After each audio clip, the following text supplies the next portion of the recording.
Here with Jason Mayhem Miller, Fight's own Jason Mayhem Miller. What are you up to these days? Man, listen, I am training my ass cheeks off, if that's possible. Then I'm putting them back on for some extra power. We saw you go in there with Kane Velasquez, UFC heavyweight.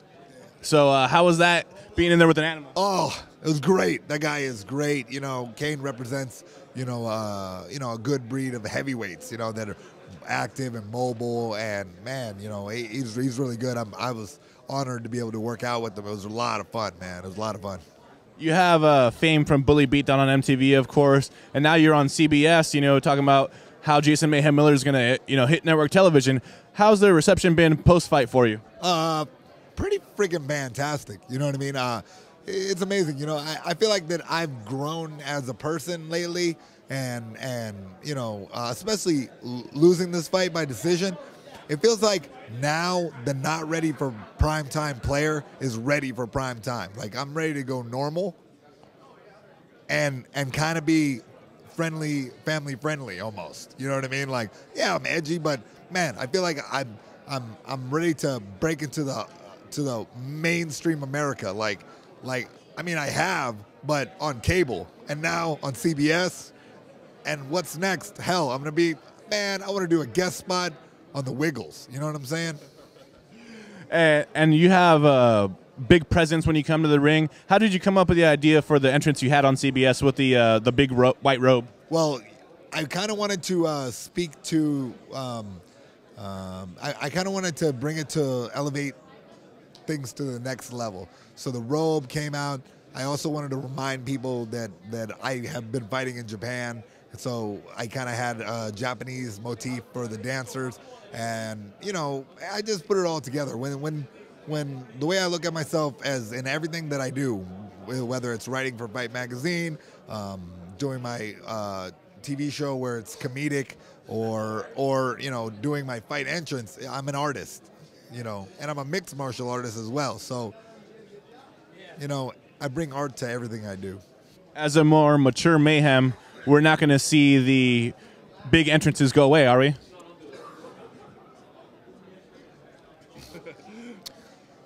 No, definitely. We're not going to see the entrances go anywhere. If anything, they're going to get more mature and fantastic. Because, you know what? Now I feel more organized and more, aware of what can, make everything way better for the entire audience. So here we go. You mentioned Japan. Strikeforce has a working relationship with Dream. You fought in Dream. Do you still want to go back to Japan and fight? And also, have you had the chance to play yourself in the mixed martial arts EA game? Well, you know what? I got to go there early before they had any of the character builds besides Fedor and Randy. Man, the EA MMA game is ridiculous. Like, man, it blows fighting games out of water, because the feel as a fighter, the feel that the controls have, where, because I'm a gamer, the feels the control has as far as it feels like a fight. Like, the transitions are similar, fighting for position is similar, and they really translated it, man. I mean, they did a great job before with their boxing title, Fight Night. But, man, now they just, they took that, built upon it, and made an awesome mixed martial arts game. But they better make me pretty, because I haven't seen my character yet. Are they going to have Mayhem entrances? Because that's, a big part of your game. Yeah, they talked to me and King Mo about that. They're like, oh, God, guys, you're killing our processing power with your entrances. This is going to be very difficult. I hope so. I think so. Who's the first person you're going to beat up when you get the game? Man, my dad. Because he's like, boy, I know how to play. Boy, I watch this. Give me a controller. And I'm like, man, Dad, I will whip your ass. Are you ever going to pick other fighters and beat yourself up? Yeah, why not? I had a phase when I was younger of little self-hate. We all have. We all been through our teenage years. Maybe I could beat up teenage Mayhem. Maybe I could create a character and make Mayhem in the 7th grade. He was kind of chubby. And how does one go about acquiring a Mayhem monkey number? Well, currently do homework. Sometimes it's something special. Sometimes it's do this, sometimes it's do that. Usually, right now, I'm unlocking the tools to Twitter /Mayhem Miller. What I do is I give direct communications to my monkeys, and now it feels really great because I have a whole slew of numbered monkeys that come up and address me with their number. That to me gets me right there, because if you're that committed, man, it's just I'm seeing it. I'm feeling it right in my heart, man. We get a little teary-eyed now.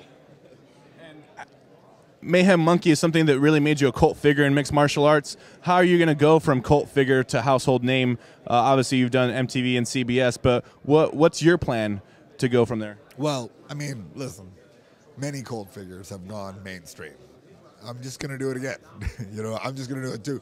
I think what people respect about whatever I do is that, yeah, I do a show on MTV. I keep it real, though. You know what I mean? Like, I'm just me, and if you like me, you do. If you don't, I don't really care. It doesn't hurt my feelings. You know what I mean? And I feel like the Mayhem Monkey cult, they appreciate that. You know what I mean? If they can get behind that, if they can get the jokes, then hell, we're gonna have a good time.